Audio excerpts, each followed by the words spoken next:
everybody. I will go ahead and call this regular meeting of the Maple Run Unified Board of Directors to order at 6:03. Today is 19 September 2018. We're meeting at Fairfield Center School. Can Al hear you, or should that be moved over? Because I'm having trouble hearing it. Al, can you hear Jim? What's that? Can you hear Jim? He just started the meeting. Can you hear that? I didn't hear that at all. I'm going to move it. Can we? No, No. as far as it goes. Okay. I'll try to speak up, Al. Yeah, maybe. All right, we have 10 directors present tonight, 1 electronically, representing 9 votes. First order of business is the agenda review. I'd like to make a couple of changes to the agenda. I would like to delete item 8B under new business.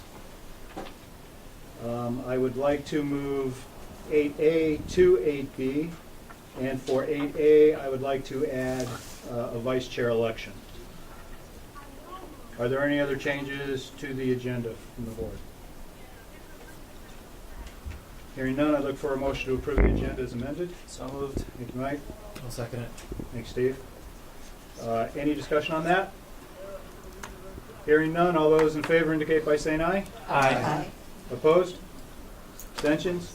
Agenda is approved 9-0. I'd ask everybody to please rise for the pledge. I pledge allegiance to the flag of the United States of America and to the republic for which it stands, one nation, under God, indivisible, with liberty and justice for all. All right, that brings us to item 4, which is visitors. Do we have any visitors who would like to address the board tonight? Okay. That brings us to our host site presentation. Dr. Odell, if you would. Good evening. Thank you for joining us here in the library. You might notice if you've been in this library before that there have been a few changes. We took a lot of barriers out, changed up the furniture, and we now have a more flexible learning space. So very excited about that, that we're actually able to have our school board meeting in here instead of in the gym where it was even harder to hear than it is here. So I've got just a quick presentation for you tonight, and if you can take a look, I think the space bar should move us forward. Yeah, great. Okay, so you have my report in front of you, and I'm just going to give you a couple of highlights. What you can see up there is that me and Ben Raymond and Mary Johnson, we all attended a Conscious Discipline conference for 7 days this summer, had a really good time together, and I believe all of us would describe it as sort of a life-changing and career-changing conference. It was one of those times when you really get to think about what you're doing and why. And it had an impact on us and in ways that we're seeing a little bit just every day. One of the big things that we're doing this year is we're trying to wish people well every day. So we get on the buses in the morning and we ask the children to breathe with us and just sort of calm themselves. And then we take a moment and we just wish people who are missing from us well. We send positive energy into the world. And that's just a nice moment for the children. And what I noticed is we were releasing a butterfly up in the garden the other day with a 2nd grade class. And one of the kids, as they were walking away, goes, "I wish you well, butterfly," and walked away. So like, just little things like that that just kind of speak to what is conscious discipline. Conscious discipline is regulating ourselves as adults so that we can help kids regulate themselves as well. So that was a big part of our professional development this summer. And then also throughout the course of this year, we are doing an online study that the 3 of us are leading with our faculty to help them understand conscious discipline at a deeper level. So that's really neat, and I'm hoping to have a lot of people attend next summer to go to the conference. And also, we were able to add through Title IV, thank goodness, a school-based behavior consultant through NCSS. And basically what that is someone who's going to help us with our positive behavior supports throughout the building and who is helping to guide us in tracking our data and looking at what our discipline data means and how we can better assist students who are coming to us with greater and greater needs at all times. So that is something really important to us and a big focus for our school this year. Next, we did some great facility updates beyond just the library. We actually replaced 2 of the floors in our middle school. They had been held together by duct tape for several years because the glue never stuck. So anytime it would get wet in there, the floor would start bubbling up. It still happens in one of the rooms. We'll fix that room next summer. But you can see nice shiny floors there. Very, very happy. Replaced some countertops that were coming apart. Long deferred maintenance that just had not been cared for over the years. We're finally taking care of some of those things. So we painted ceilings in our middle school that are now white instead of brown water stained. We have changed a closet into an office for our school-based behavior consultant. That's him there, Dan, and that's Kate, my behavior interventionist. So they have a new office space. And then my main reception area was also redesigned for Brenda because in security audits, what we knew was that it was not safe for Brenda to have her body turned away from the door and to be at a low desk.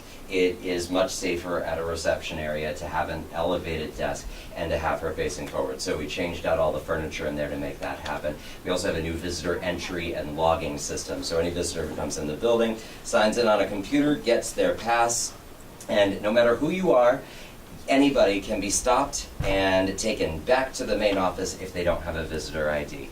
Because this building has always been very open over the years, and that's a nice community feel, but what it doesn't allow is for me to know who's in the building in the event of an emergency. And it also doesn't allow me to keep track of contractors that are here, and the system actually does a quick little background check on them when they scan their driver's license, so I can tell if they are some kind of offender that I don't want to let into the building. And that's really impressive and all brand new. So that's my facility. And then the next thing I have is, open house. So we did something, maybe not new, but something different that we haven't done in a long time. We had a pizza oven come for our open house. It's from NOFA, which is a farmer organization. And basically they brought pizza dough and cheese, and then we made all the pizza sauce from our own gardens, from the tomatoes that we grow, from the herbs that we grow in our pizza gardens, and we created pizzas and gave everybody a taste test for pizza right before they opened house. So we had people sort of milling about. We had a fire truck here, and just a nice atmosphere for people to say hello to each other if they haven't in a long time. And then that was followed immediately by our open house, which was a success. So that was great. And also, in this picture right here, you can see the former principal of Fairfield Center School, Sue Wade's husband, Ken Wade, who came back to visit, because Sue works here as my librarian 2 days a week right now, and 3 days a week at City School. So he got to come back to the school where he was principal in the 1980s, which was pretty cool. He was my second boss. Your second boss? That's awesome. And then Beth just has a quick update for you as Yes. well. Well, on the pizza oven, the vegetables were grown through a $1,000 grant that Kaylee won last year at Nationals, and we put in our pizza garden, so the kids harvested that, and then the fuel up some of the funds went for the NOFA oven and the cheese and things like that. Since I saw you last, the kids are busy, but we took 7 students for Fuel Up to Play 60 down to Gillette Stadium for a New England conference. And then Hannah Brannon, who you met last time, was selected as the Vermont State Ambassador. So she's very busy going all over, doing different things, meeting with different groups, and she's going to be meeting with other schools that we're trying to get involved with Fuel Up to Play 60. And so far, how many students from Fairfield have been the Vermont State This is our Ambassador? 3rd state ambassador, and she was out of over 100 applicants in the state of Vermont to get that. We had 4 students selected to go to nationals. 2 received full scholarships. 1 elected not to go, and 1 we raised half the funds and the parents paid the other half so that she could attend. Roxanne got a scholarship to go as a PA, and I just paid my way because I wanted to go anyway. There were 225 kids and 100 adults down in Atlanta, Georgia for 5 days. It was an awesome experience. The kids went to the Falcon Stadium. We went, everybody did all kinds of different workshops with major speakers, coming in from all over the United States. Hannah has been invited to a Gillette game, a game on the 20th. She can't go. Next Sunday, she has Mini Metro. But she is going to be going to other things around New England, representing Vermont and doing a great job about it. And we're already active. We did open house. We have World School Milk Day coming up next Wednesday. We're inviting farmers from the community in to do a milk toast with us. It's this is our first time doing it, but there are 40 countries involved this year, so it's going to be kind of cool. And Hannah's heading that up. So that's just a quick update. And we're working on our new grant, which goes in November 4th. So I'll get approval in case we do get local funds. So thank you all for your support. It's been a wonderful year for us. I just had a quick question. Harvest dinner, is that happening this year? That is happening. October The 21st. kids will Okay. be working on that. The children. And you grew vegetables for that too? Oh, yes. Okay. Yep. All the root And, vegetables. yeah. Oh, yeah. So, and that's ongoing. Fuel Up will be giving us funds for our pizza garden for many years to come. Sadly, we did not have any volunteers to raise the meat birds this year. That I'm not So getting into. Hannaford's it is. I am okay with that. You're smiling. That is my report. Yeah, just hit it 2 more times and it'll go right back. Thank you. So thank you. I have a question. Yes? I wanna- Oh, that's No us. questions. That's us at the conference. That was what it was like from 6:15 a.m. until 11 o'clock every night. It's like they were really moving. A couple questions on your entry system. Yes. So, do you pre-approve the names when they come in, or someone, just anybody who comes in, puts their driver's license in and Correct. self-prints a little name tag for them? Prints a name tag for them. They stand in front of the camera, which has poor lighting right now, but they stand in front of the camera, it snaps a picture of them. And then when they leave, they take the sticker off, flash it underneath the same scanner, and it signs them out automatically. So what it does is it takes your driver's license and the barcode on the driver's license, it pulls the name and date of birth, and if there's any flags, then it gets them denied, and we can see the reason for the flag on the other end. It's not full like FBI background check, it's just kind of a quick and simple name and record match. But it's a level of security that we never had So before. do you have the ability to put a negative list in? Totally. Okay. Yep. I can have a blacklist if I wanted to. Yep. Yeah. Is there, who greets them? Once they get in the building, they have to tell somebody why they're there, right? So there's a new entry system up at the front. The outside door is open all during the day, and the inside door is now kept locked. So the doorbell's on the inside, kind of like at SATEC and City School, which just makes sense. So once they're in there, Brenda can see who they are on the screen and let them in. She then catches them into her office, and that's where they have to sign in. If anyone makes it past Brenda, then she goes off and chases them. If she doesn't know who they are, she's locking down the school with just the press of a button. So at this point, we don't have it doesn't open into a lobby sort of conveniently. Schools were just not designed for security back in the day. But it's a whole lot safer because she sees who's coming at her and sees who's walking in. So then they go in, and right opposite her desk is the computer where they sign in.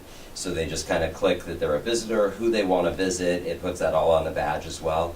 And then Brenda or somebody else will escort them through the building to get where they need to go. Great. Yeah. So they walk in, they say, "Hi, Brenda." She says, Hey, sign in. Sign in, please. This is our new system."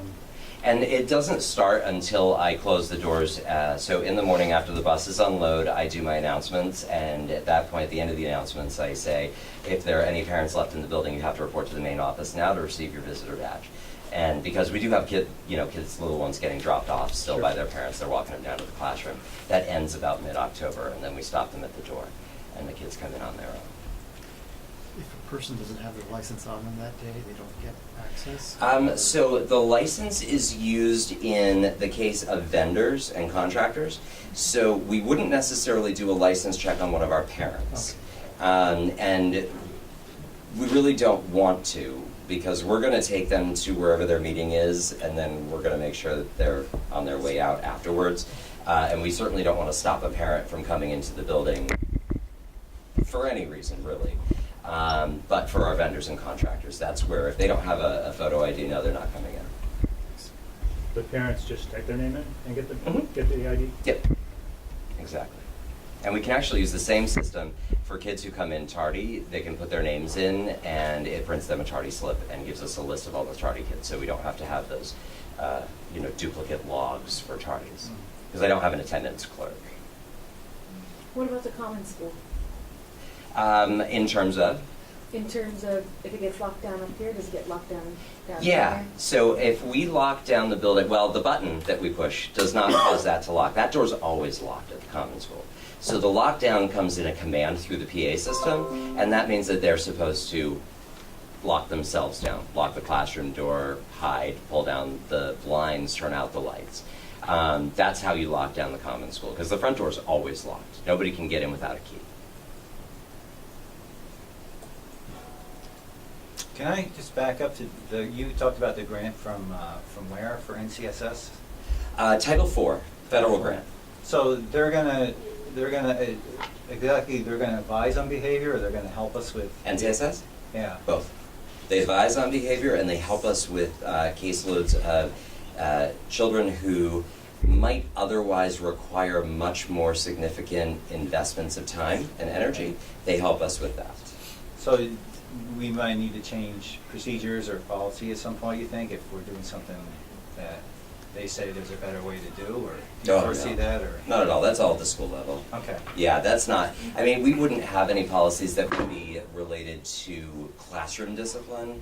The policies that we have are things like you can't take away recess as like that's the kind of level of policy. At the procedural level, I don't think as a district we have a whole lot. We just kind of set our rules up as schools.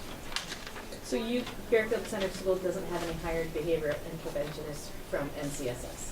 I have one behavior interventionist who's hired by us, and then I have the school-based behavior consultant who is hired through NCSS.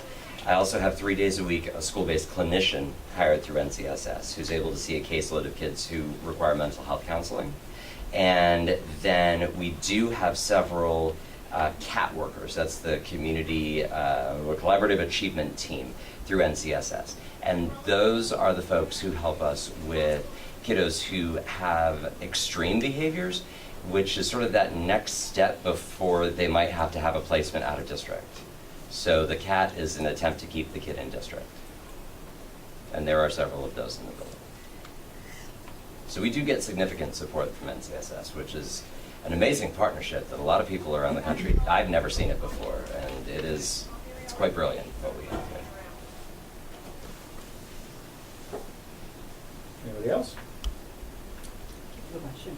With regards to that security system, obviously you can print an inventory of everybody in the building at any Yes. time. Anytime. I can go right online to my desktop and I can click, it tells me how many visitors are in the building, and I can click on it and I can see the whole list of visitors, including who they're visiting and how long they've been in the building. And at the end of the day, I can see if anyone's still signed in, so that we can just know that everybody's out.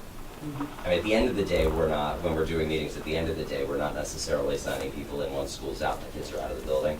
We're just kind of bringing them into our meetings and taking them out after that. Right. Thank you. So how many times have you had to go look for people? None, None. not yet. So you've never had a situation yet where somebody hasn't signed out? Not that I know of.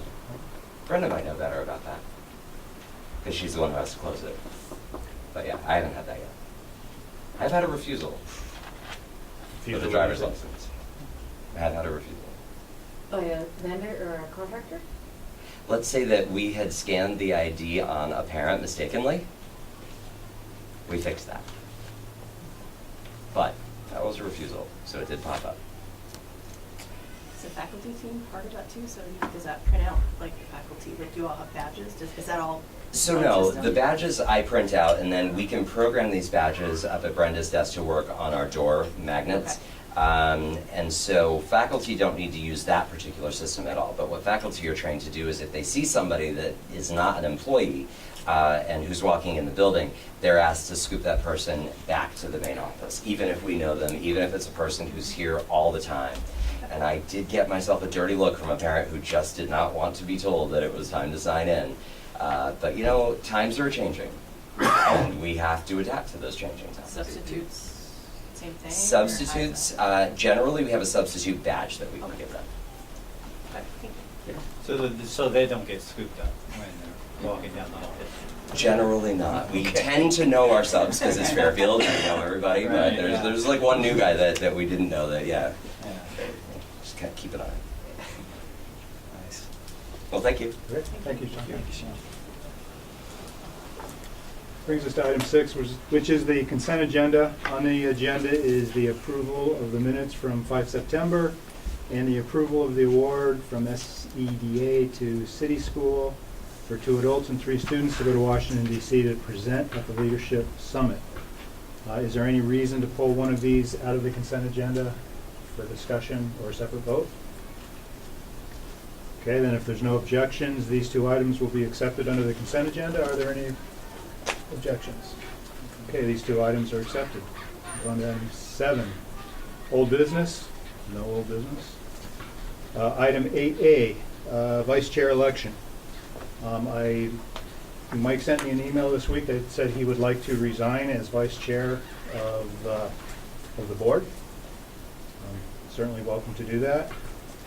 So we need to elect a new vice chair. So I would open the floor for nominations for vice chair for the remainder of this term. Mike? I'd like to nominate Nina Hunsicker. Second. Any others? Okay. Hearing none, then I will close the nominations and ask all those in favor of electing Nina as vice chair to indicate by saying aye. Aye. Opposed? Abstentions? 9-0. Did you oppose, Nina? Congratulations. No, I abstained. Congratulations. All right, thank you. That moves us on to 8B, which is the capital, 8B, which is senior privileges. I forget that. So we have someone to talk about senior privileges tonight? Yes, it's that time of year again where we put the senior class president before you to ask for senior privileges. I would like to present to you Mr. Colby Brulette. Hopefully we're in a good mood. Are we going to take it easy on this one? Hello, everybody. Come out here. There's the camera. My name is Colby Roulette, and I am the senior class student council president at BFA St. Albans. I am here to request permission for seniors to go off campus during their lunchtime for a little break from school food. Students tend to go to restaurants such as Mimo's or Eastern Dragon for a change of scenery and food places as well. A lot of people go to Hometown because it's really right there across the street. I am aware of the contract that students have to sign and strongly agree with the process of first the student, then the parent, and then the school administrator signing the contract. So each student is held responsible for being back to class on time. Students also have the ability to lose their privileges if they violate any part of the contract. The seniors have really earned these privileges in my mind, if you ask me, as we've worked really hard all 3 years here at BFA. For example, many of my senior classmates have been on sports teams where they've come together to work towards a championship. As for myself, I can say that I have been a part of 2 championships in hockey during the winter, back-to-back my freshman and sophomore year. It was one of the best experiences of my life. BFA has also come together as a school during the walkout in response to the Parkland, Florida school shootings. Thank you for your time. Any questions?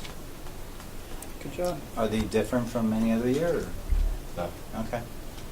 I'll make a motion to approve and start the discussion. A second. A motion, we have a second? A second. We do. Is this the same thing we give every year? Yes. Yes. Is Chris here? Chris, there's no worries with this? There's no changes, and since I'm the administrator of the senior class, I have very high expectations. I'm not sure we've ever been told that the class earned it and deserved it. They really are a good group. We had a very, I thought, productive session when we had our class meeting. A couple of weeks ago, we had a chance to chat with Colby and his peers, and some of the students mistakenly assumed that these privileges were rights, and we had to quickly correct that and let students know that they needed to go through the process, that's part of the learning, that it's a privilege. You need to come before the board, you need to ask for that privilege, and that you need to maintain that privilege through proper conduct. Have enough time to go off campus? Yeah. Mostly on long days, people do it, but yes, there is enough time.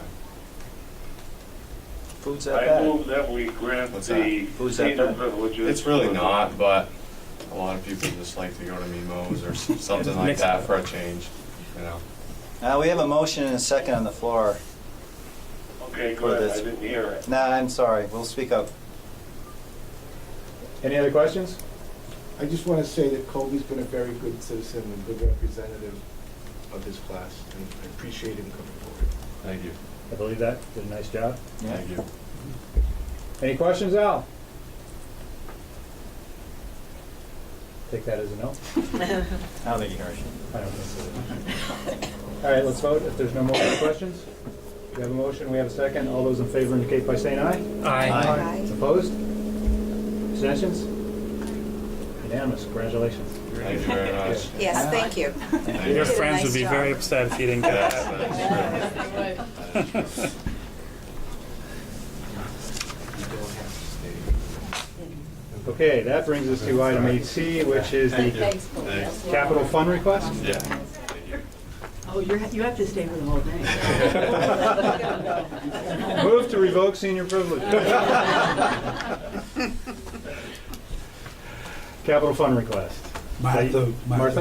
Okay. So Fairfield is looking to do a couple of projects that we are going to eventually come to the board and request the use of capital reserve funds.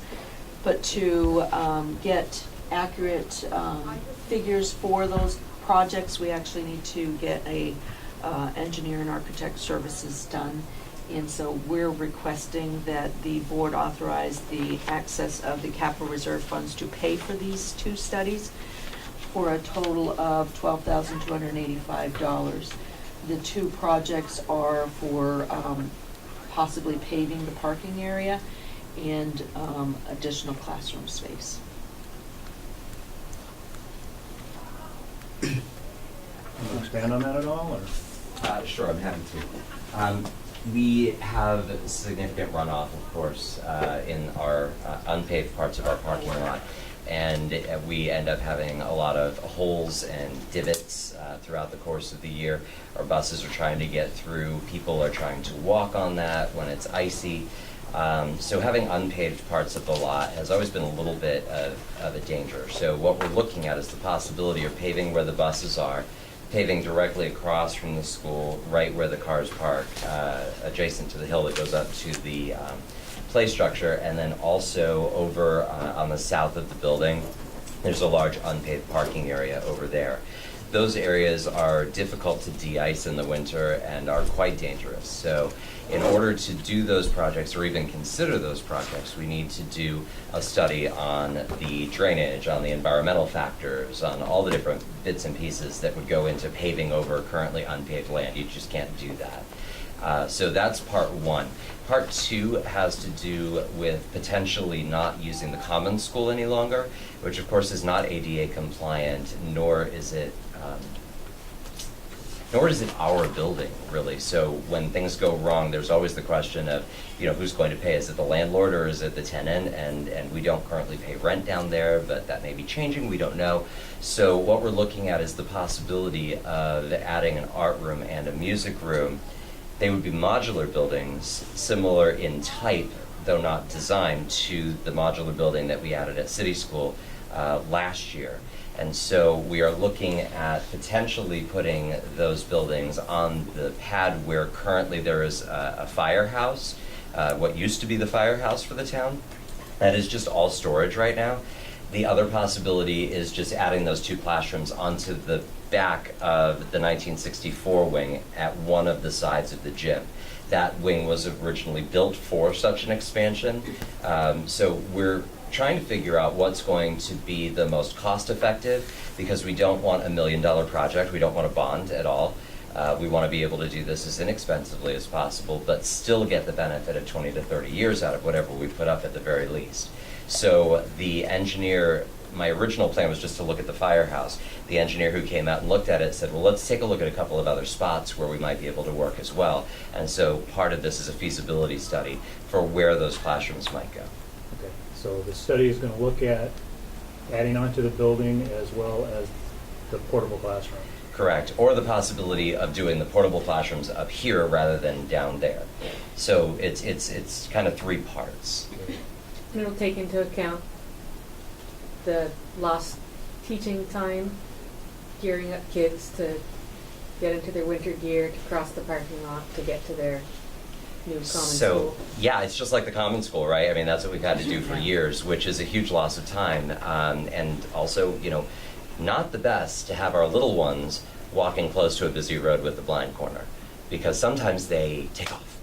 And those are the terrifying moments. So, you know, ideally, if we went behind the gym on either side there, they might go outside the building instead of building an enclosed hallway, but they'd go right back into the building. So it would be very, very quick and easy and a covered walk if we did it over here. If we do it over there, part of the parking lot will be adding a sidewalk around this part of the building down to the firehouse so that they're not walking in the middle of the road, because right now that's the only way to get down there. So yeah, I mean, lost teaching time is what it is, but you know, cost effectiveness, you know, we have to be wise stewards of the money the taxpayers have given us. So, you know, if it is significantly less expensive to do it down there, even though we're still going to have some lost teaching time in music and art, we have to consider that as an option.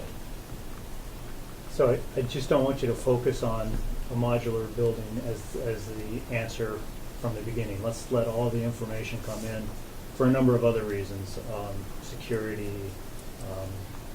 lasting longer, all those reasons. So let's kind of see what Mind they wide all open. look like. Yeah. Yes, sir. Mind wide open. Whatever he comes up with, because they are looking at the possibility of adding on over there too. So, you know, I feel like that's probably more expensive significantly, but we'll know. It probably is, but I mean, we'll see. Yeah. Yeah, so does this engineer have copies of the 3 or 4 different incarnation of building projects that have been done in the last 12 years? He has not asked for those because some of those building projects were much, much larger in scope. So I don't know that that's necessarily useful to him, but once we get the approval to start the process, then I do have all of those plans, and I'll hand him absolutely everything that we have or have done before. Well, I ask because there's some foundation issues over where you're talking about in the middle school, and I think if he just read that and knew that ahead of time, it might save some dollars by the hour. I don't know. That's a John Baxter question too, I think. Yeah, John's open to moving it over here. He thinks that's the perfect solution. He has for a long time. Yeah, but if there are foundation issues, then that's worth knowing. There was a lot of information in that last one. That Yeah, we the- put the big one. Yeah, the Okay. big one. Yeah. There was a lot of. I have all those drawings Yeah. and all the details from all those meetings as well. So the study for the paving is roughly $8,000. But the study for the classroom, which could be 3 different things, is half that. Yeah, and maybe that's because the environmental impacts of the paving project are such that they're requiring a different level of study, whereas adding on to this building probably doesn't have the same level of environmental impact. Paving over unpaved, that's big. You know, we have to watch for drainage. Okay, and what is the timeframe of this study? We're hoping as soon as we get the authorization to go ahead and move forward, and not sure what he said his time frame would be, but I would say it would probably be in time to possibly do something in the spring. That's good. That would be our hope. I saw Depending on obviously what comes of the report, you know, depending on Well, permits and all Sure, that stuff. I'm just wondering how long it's going to be till we have a report. That's really what my question is. Mhm. Yeah, and as soon as we get the report, we'll be able to bring it back to you Right. for sure. I know that, no, I don't know anything. I thought I knew something, I don't. I thought I read something, Mark, that there was a $17,000 number also, that I can't find the attachment. Was there another number related to something like this? And so it's the 12, No, the 12,000 is the combination of the two, okay. the 7785 and the 4500. Okay, thank you. Yeah, I'm just surprised I don't see anything about timing here at all. Well, when we award this, we will get specifics as to what the time frame would be. Well, I think he means for the study or for the? Yeah, for the study. For the study itself. Yeah, yeah. I do believe he intends to do it before the first freeze, because one of the parts of the study is to dig into all of the unpaved areas. That could be next week, Sean. Or February. Don't mess with me, Jim. That's a terrible thought. But yeah, but they have to dig in and they have to figure out where the sub base is. They have to know what's down there before they can, because they can't just sort of pave over anything because it'll crack or heave or all those other things. Okay. Well, that's where that old info might help them. That's all I suggest. Yeah. So, I'll make a motion to approve this. Thank you, Mike. Second. Thank you, Jack. Any further discussion? Just have a question. Was there any other engineers consulted, or just one company? This was the company that was Just curious. recommended for this particular project. I believe Cross Consulting has done quite a bit for us. Okay. We have a relationship with them. I did not go any further than that. No, that's fine. I just didn't Is know. there some kind of rule that says when you hit a certain level, you have to go out to bid? No, not for engineering or legal. There's two instances where you do not have to bid those costs out, and this is one of them. Okay. We use him quite a bit, right? Yes, we've used Cross Consulting. He was recommended by Derek at the town schools. Yeah, thank you. Okay. Any other questions? All right, we have a motion, we have a second. All those in favor indicate by saying aye. Aye. Aye. Opposed? Abstentions? Thanks Let's very do much. it. Brings us to item 9, warrants for our approval. Motion to approve the warrants, item 9A. A motion to approve the warrants. Right. Hello. Thank you, Al. We're not doing the change of date thing. Any discussion? None? So we're not talking about that? No discussion on the warrants? No, I just, All those in favor indicate by saying aye. Aye. Opposed? Abstentions? 9-0. Warrants are approved. Superintendents report. Good evening, everybody. I don't have much this time. The one thing I wanted to do, which Sean has offered to help me with, is we've talked a couple times about our new phone system. It is in. I like that it has a wire. I'm Sean recommended that he could, or said he could do Vanna for the night. This is Price is Right. What are you talking about? Is it wall mounted? Apparently it's wireless. Yeah. I would say it's probably 95% there throughout the district. We've still got a few kinks. Sean, maybe you could give them some ideas of a few things. Absolutely. These are neat little phones. What's really, really nice for, I think, our district is that when Joanna's calling me from central office, I can just see that Joanne's extension is ringing me. So it's kind of like being at the hospital. No matter what building you're in, you're all on one phone system. So I can go touch the little person, dial someone's name, Kevin, D-I-R-T-H, and it just dials Kevin. Of course, it actually dials Brenda. Not Kevin, but that's a different story. So it has voicemail. It can let you know by email that you have a voicemail. It is obviously the conference phone could use a little bit more volume, but it's a really nice system. Some of the administrators have a tablet that's attached to it as well. But there were some growing pains with it, of course, as with anything, because we had old copper lines running our fire and all these other security things. So Martha and the team have been working on all that, but it's a really very nice upgrade for all of our phones throughout the district. So when Kevin calls you, you can see it's him. I can see it's him and run out of my office very quickly. Nobody answers your calls anymore, do they? Yes, it's voice over IP, so this is internet phone, so we're not using the old sort of telephone line. So with the internet upgrades, what speed are you getting now? Is it DSL or did they run fiber up here? Fiber's have was dark fiber up fiber. here We yet? have dark fiber. Yeah, so What kind of fiber? Dark fiber. I don't know what. that connects us to the rest of the school district. So we actually have the same network as the rest of the school district now. It's not completely separate. Okay, Yeah. So we have fiber now. that's great. Good, yeah. Very high speed. We have good internet in the building now up here, and in most of the buildings, I believe. So there's no other phone system here, like if people are calling common school, it's only that and we're not paying Correct. separate bills for. There are more Right. separate bills for the common school. They've got a direct extension and we can hit transfer and the call goes right down there. Now, do they still have the old phones there?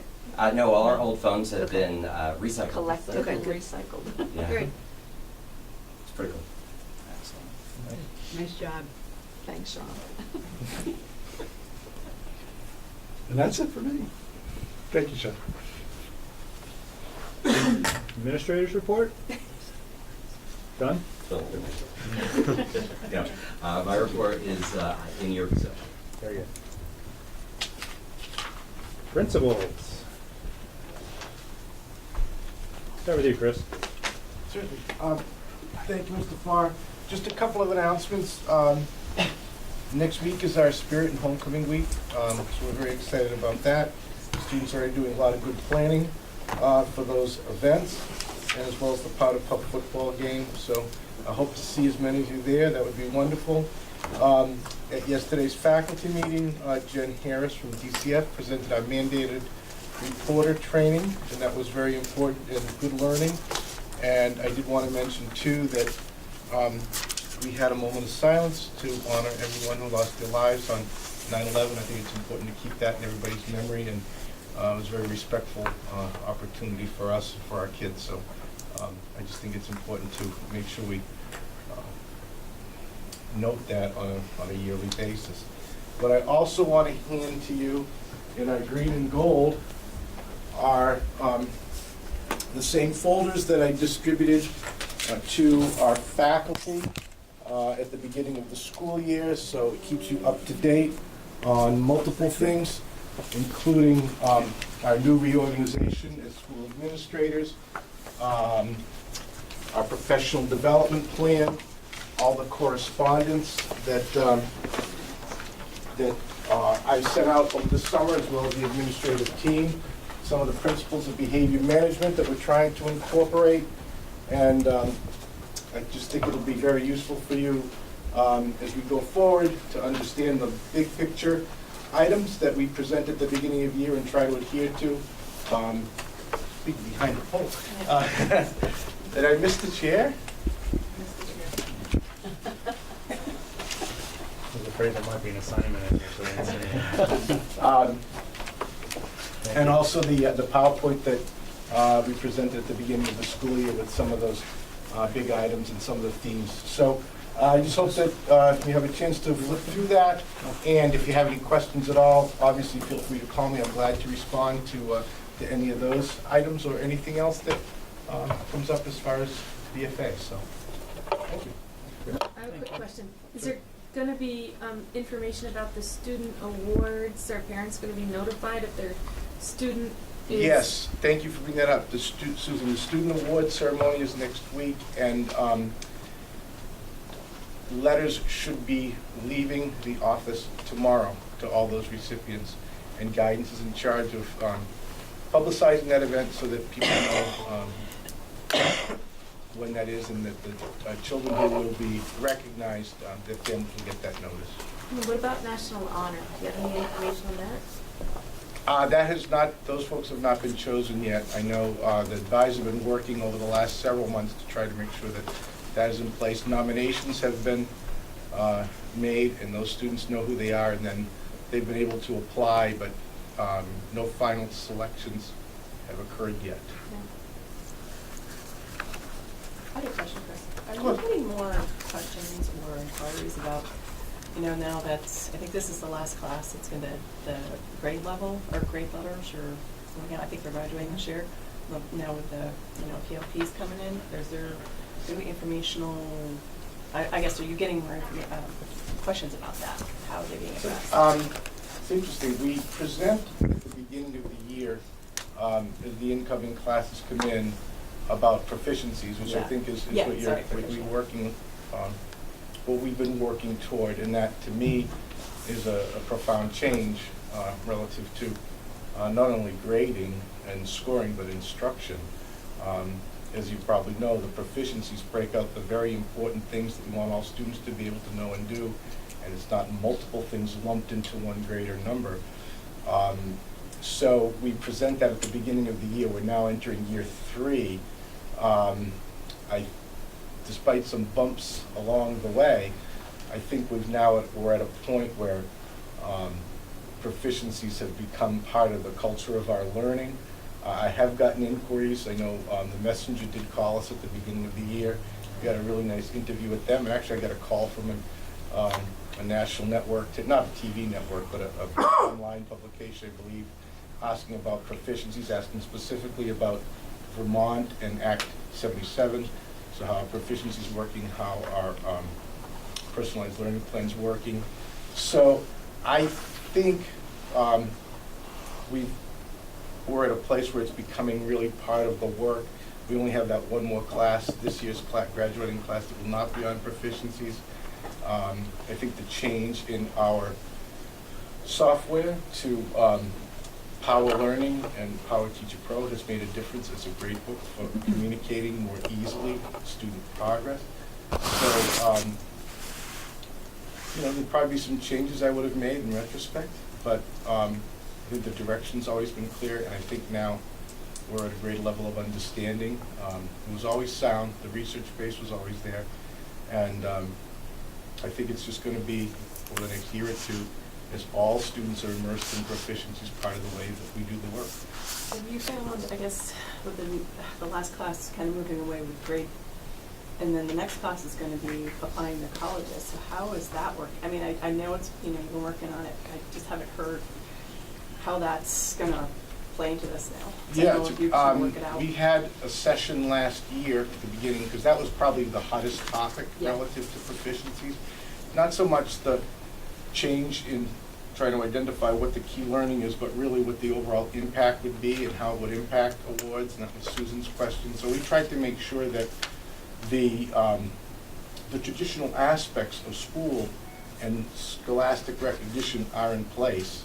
Some schools have done away with some of those things. We felt it was really important to maintain that. So, of course, particular that is the college acceptance process. So we had representatives from multiple colleges speak with us and speak with parents. We had a very lively group conversation. A lot of good questions were asked. We probably had about 30, 40 people. So Chris, I wonder if this is a big enough topic that maybe we want to make it an agenda item at a future board meeting? Certainly. Because I think this could be a presentation in itself. Yeah. Will there and be? we're off the agenda for sure. So. Oh, I'm sorry. I didn't need to realize. I just want to try to. Well, I think it's really good stuff, and it's very interesting. I think a lot of people want to hear it. So I think it's appropriate and it's justified to make it an agenda item and turn it into a board presentation. Maybe.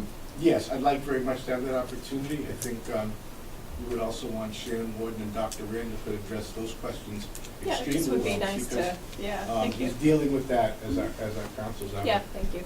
I think with some of the multiple changes in all the states around proficiencies, colleges are getting used to it, and I think are finding that they can determine who the proper candidates and who the proper selection should be. Yeah, I think we're just getting to that process, that part of the process we all haven't experienced at least not.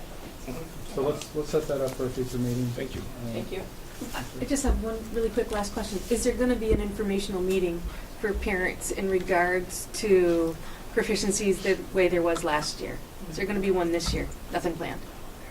It's in the works. Okay. All right, thanks. Heather, anything you want to add? I don't think so. Does anyone have any specific questions for me?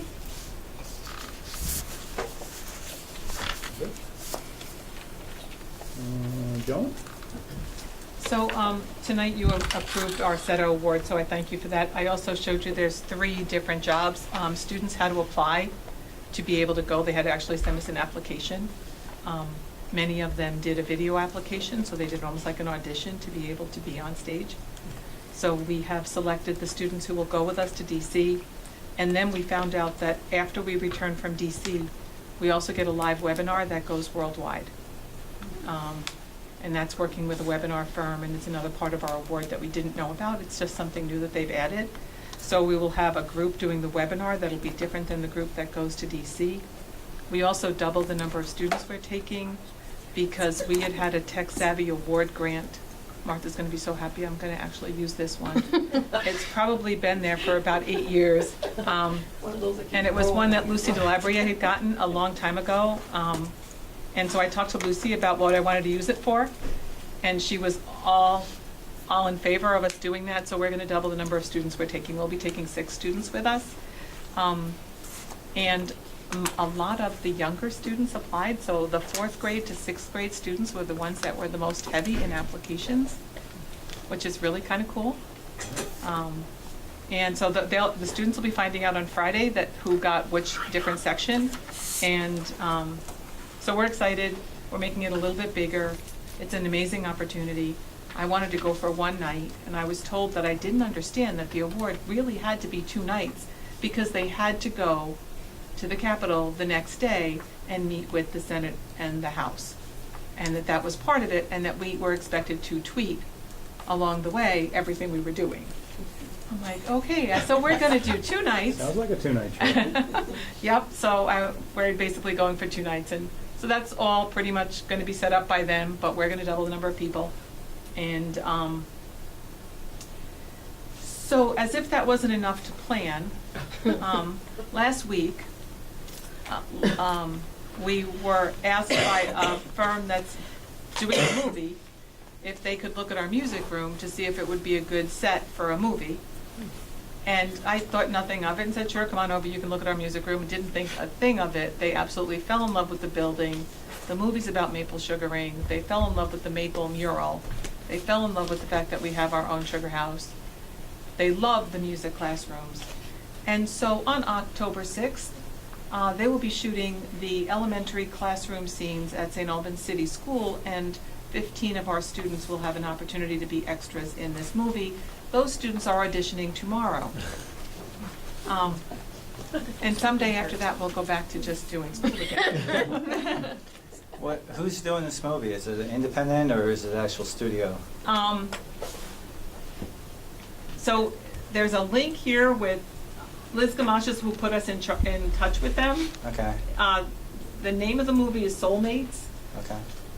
It's sort of their target that they're going to be selling it to, so I'm assuming it's pretty much an independent. Will be like a Hallmark movie. So Right. if that gives you an idea of what it's like. Yeah, well, there's it's a romantic comedy, but it's really more on the Hallmark Lifetime type of scheme. Written by Okay. 2 Vermont. But the women. Written by director- 2 Vermont women. And the director is from Milton, right? The director is from Milton. Well, I don't know if he's the director or if he's the staging Okay. setup person, but he's from Milton, and they were looking for a place to do a movie around Maple, and they were looking in Waitsfield. And Liz Gamach said, why wouldn't you go to the Maple capital, which is St. Albans? And then she put them in touch with a few schools, and when they came, they fell in love with City, and that was just last week. So this is moving very fast, and October 6th it'll be all over. But anyhow, it's exciting. Stacy? You'd really like me to follow up on an award to Washington in a movie, right? Well, I will say that I knew you would. yesterday we had our second meeting. We were chosen, I think, through Joanne with the NEA grant for the para-mentoring program. Mm-hmm. So we have 12 para-educator mentors, and they each have a person that they're mentoring right now. And Julie Longchamp, in conjunction with the NEA, has been coming and doing classes with the mentors and the mentees.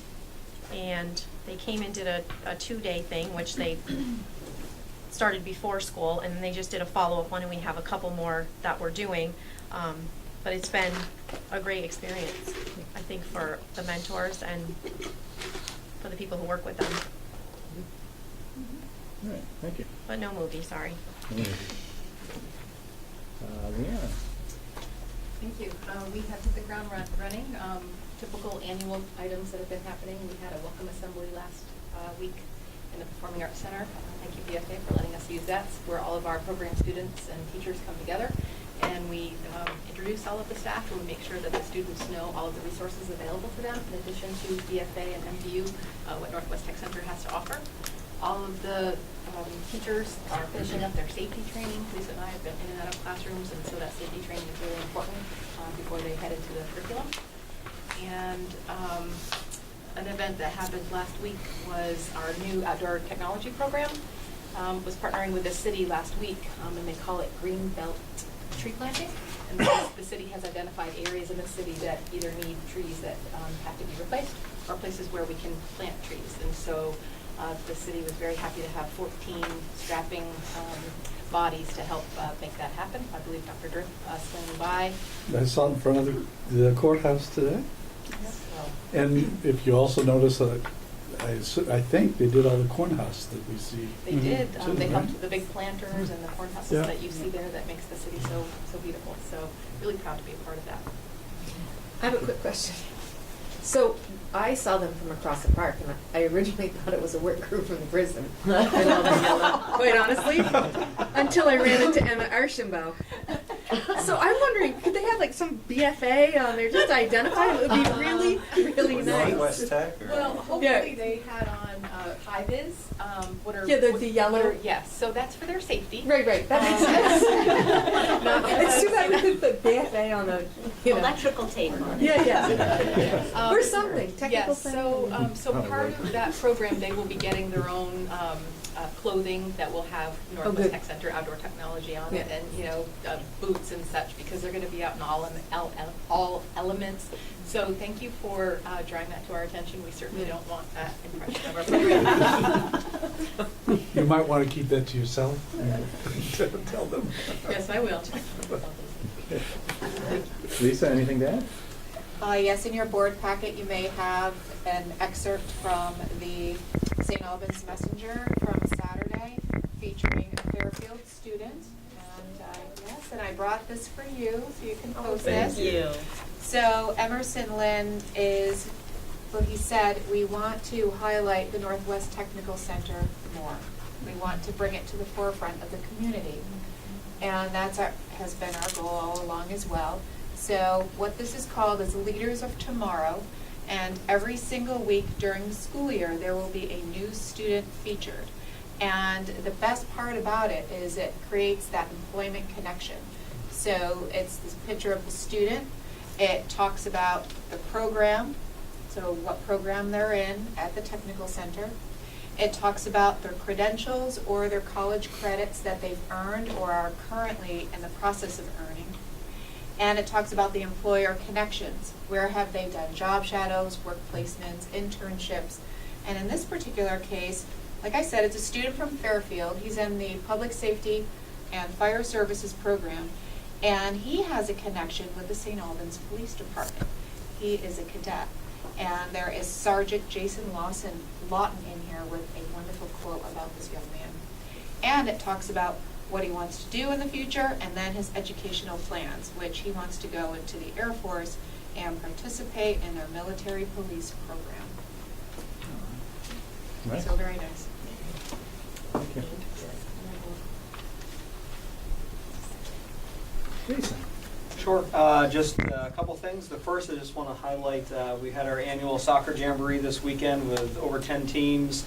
It was an 8 to 4 event, teams from all around Franklin County, and it was a beautiful day, and it was well attended, and I think the players had a lot of fun getting to just kind of get together all in one space and play, and Mary Rose puts a lot of work into that, and that went off quite well. The other are events that are coming up. Friday night the 21st at 6:30, we have our What is Odyssey of the Mind kickoff in the cafeteria, so any students or families who might be interested in what actually is Odyssey of the Mind, it's that time of year where we start taking names of students who'd be interested in it, trying to put together teams. And so any families that might see this, we've been having it on our website, on Facebook pages, and Lynn Tatro is the organizer. And so anyone who's curious about it, there's a link in the For Parents section of our website. So any students around Maple Run who are interested, they can contact Lynn through her email directly. You can get the word out to the other schools then Yep, as well. Lynn had sent that out to everybody. Is there an age range for that, or does that cover all the The grades? brackets go all the way from, there's a primary team, which is usually first grade, second grade, occasionally kindergarten student, all the way through 8th grade. And a few years ago, we did have a group of high school students who put together a team as well. And so that's going on. And then the only other thing is that we're trying to kick off Farm to School at SATEC and create a greater connection. So we did some reach out at our open house, and we're holding a regional gathering on October 11th. and that is in our school library. After hours, I think it starts at 3:30 to 4:30.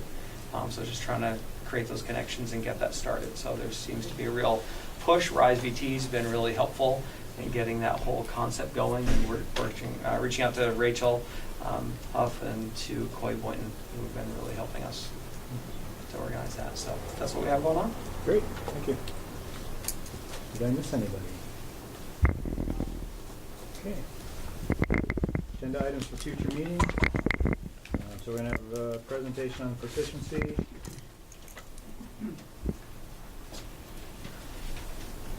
Collins Curley.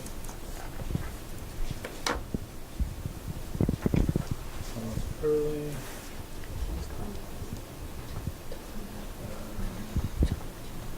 In the very near future, we'll be talking about our 5-year plan and where we are for this year. 5-year plan. We just have some more work to do with the administrative team on that. Do we need an update on the solar project? Is there any movement on that? Is there any reason to put that on an agenda? Wrap my mind around. It's like, right now, we are going to be gearing up to start getting the credits from the net metering agreement. As far as the actual installation of the solar project, I haven't seen anything recently from the cost. So, we need to... Anything else? Well, Sal? I just had a comment. I would respectfully request that we not have the discussion of Collins Purley at the meeting that might occur on the 17th of October, if that's going to be the date. I will be in Wisconsin that week, Okay. and I'd just like to be present. Fair enough. Thanks. Well, I don't think there's any pressing No reason rush. to have that conversation anyway, Okay, so. thank you. No,